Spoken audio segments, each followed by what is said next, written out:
এই চ্যানেলে এবার একটা নতুন ভিডিও নিয়ে এলাম। আমরা গোয়ালিয়র রামকৃষ্ণ মিশন আশ্রমে গিয়েছিলাম। জামশেদপুর থেকে ভোরবেলায় কলিঙ্গা উৎকল এক্সপ্রেস ধরে বেরিয়ে পড়লাম গোয়ালিয়রের উদ্দেশ্যে। তারপর দিন সকালে পৌঁছে গেলাম। প্রায় 24 ঘন্টা লাগলো। স্টেশন থেকে একটা অটো ধরে রামকৃষ্ণ মিশনে পৌঁছালাম। 1 মাস আগে আমি ইমেল করেছিলাম। ইমেল আইডি ডিসক্রিপশন বক্সে দেওয়া আছে। এখানে পৌঁছাতেই স্বামীজি আমাদের একটা রুমের ব্যবস্থা করে দিলেন। সত্যি রুমটা খুব সুন্দর ছিল। এখানে আমরা 3 দিন ছিলাম।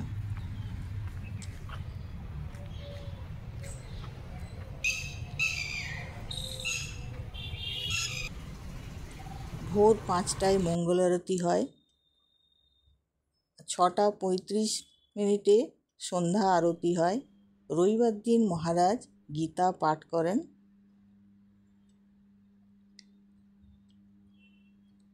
এখানে খাওয়া দাওয়া আমরা মহারাজের সাথেই করতাম, বেশ ভালো লাগতো।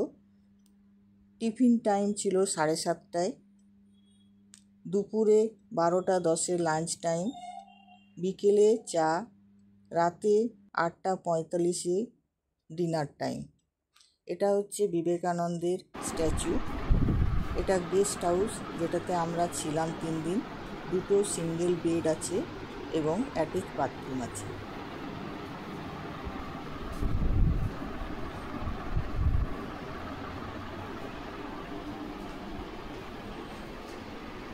রামকৃষ্ণ মিশনের সঙ্গে অ্যাটাচ 2টো স্কুলও আছে, যেটা সিবিএসসি বোর্ডের LKG থেকে 12 অবধি ইংলিশ মিডিয়াম স্কুল।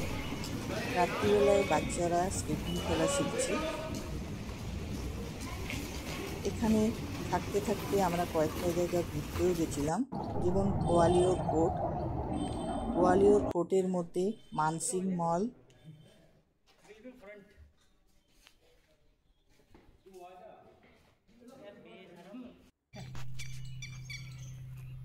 শাসবহু টেম্পল,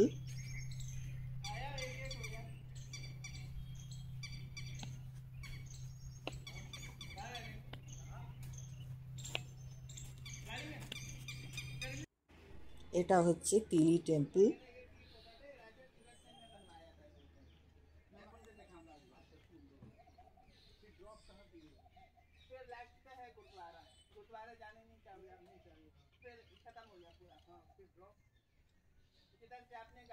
এটা সান টেম্পল।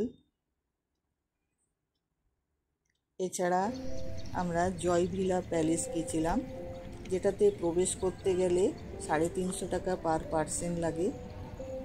যদি আপনাদের ভিডিওটা ভালো লাগে, লাইক, শেয়ার এবং সাবস্ক্রাইব করতে ভুলবেন না।